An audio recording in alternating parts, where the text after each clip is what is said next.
If you liked the video, please give it a thumbs up, friends. After a long wait, Episode 2 of The Last of Us Season 2 has finally arrived. If you missed the previous episode, you can find the link in the info button and the comment section. The year was 2008, and the world had already been devastated by a fungal infection. People were either dead or turned into zombies. Back then, the Fireflies tried to use a girl, who might have been humanity's last hope, to eliminate the infection. But for Joel, Ellie was no less than his own daughter. So he destroyed the Fireflies, settled in a new city called Jackson, and moved on. What happens next will send chills down your spine, so let's begin. The episode starts right where Episode 1 ended. Abby, along with his friends, had arrived to avenge his father's death. When morning comes, he's shocked to see that what lies before him isn't just a horde, it's an entire city. He'd have to fight his way through the whole place to reach his target. Using binoculars, he scans the area and realizes that infiltrating the city will be extremely difficult. Owen mentions that Jackson City has only 4 gates for entry and exit, all heavily guarded with armed patrols at all times. He also says that even if they manage to sneak in, they still won't know where Joel actually is. Abby suggests attacking one of the gates, capturing the guards, and interrogating them about Joel's location. Mel disagrees, reminding them that they were only supposed to target Joel, no one else. Abby insists they'll just take hostages without harming them, but Owen refuses, claiming he has a better plan, though he needs a little more time to finalize it. They decide to wait. Meanwhile, Abby steps outside to keep watch while the others question Owen about his supposed plan. He reveals his idea. They must convince Abby to turn back, or they'll all die here. The Fireflies are stunned. Meanwhile, Jessie arrives at Ellie's place, reminding her that they have a zombie hunting mission at 7 a.m. Ellie says she'll be ready. Jessie slams the door, frustrated, and mutters about how it's only been 5 days since they split up, yet she's already spiraling. Ellie defends herself, saying she was drunk and didn't mean any harm.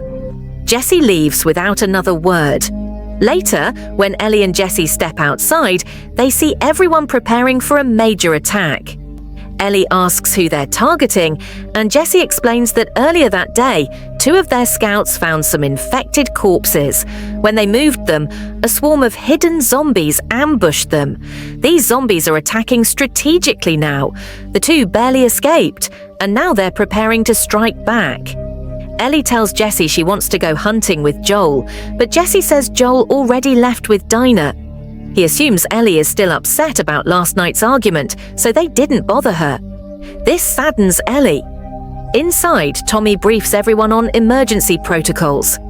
If the alarm sounds, hide in the basement and stay away from the main road. Ellie asks why they're suddenly doing this, and Maria reassures her it's just a drill. Maria then introduces Ellie to someone who apologizes for last night's incident. Ellie forgives him and leaves. Later, Ellie and Jessie ride out on horseback. Abby returns to her post, but soon hears noises. Peering through binoculars, she spots 2 figures and stealthily follows them. Meanwhile, Tommy waits at the gate, growing anxious when the radio goes silent. He orders everyone to fall back. Jessie refuses, saying the storm is too strong and they're already too far out. They decide to wait it out. Jessie leads Ellie to a hidden spot, revealing that Eugene, a former Firefly, had shown him this place but swore him to secrecy. Ellie finds a Firefly pendant, and Jessie confirms Eugene was once a Firefly, until things got so bad that Joel had to kill him. Abby closes in on the 2 figures but slips and falls, injuring herself. When she looks around, she's horrified to see corpses everywhere, except they're not corpses. The ground beneath her starts moving. She sprints away as zombies burst from the snow, chasing her. She barely makes it to a house, climbs a fence, and narrowly escapes a grab from one zombie. But more zombies break through the barriers, surrounding her. Just as one is about to bite her, bang! Joel shoots it dead and yells at Abby to run. Joel takes Abby to a safer spot underground. She nervously checks her gun, which had fallen earlier. Joel asks if she was bitten. She denies it. They mount horses, and Joel insists they must leave immediately. Dina argues Jackson is too far, but Abby says her friends have weapons nearby. With zombies breaking in, they flee just in time. After that, Tommy goes to the communication center, and Emmy informs him that there's no news about Joel and Dina. They're not responding on the radio either. Worried, Tommy leaves the center. Next, we see Jesse and Ellie, as Emmy radios Jesse to warn him that Joel and Dina are missing and to stay alert if anyone spots them. Ellie overhears this conversation. The two quickly mount their horses, preparing to search for them. Jesse says they'll have to split up to cover more ground. He adds, "We'll meet at the mine in 20 minutes, no matter what happens." With that, they ride off in different directions. Meanwhile, Dina and Joel are trying to escape the area, but something terrifying happens. Wherever they go, zombies keep emerging from the snow, chasing after them in growing numbers. There are so many that they're impossible to count. The sound of their horses had awakened all the dormant zombies in the area, and now many of them are heading toward Jackson City too. The guard on duty spots this massive horde approaching and immediately alerts Tommy. Tommy urgently orders the warning bell to be rung, signaling all residents to take shelter underground immediately. Zombies swarm the walls, and Tommy's eyes widen in terror at the approaching horde.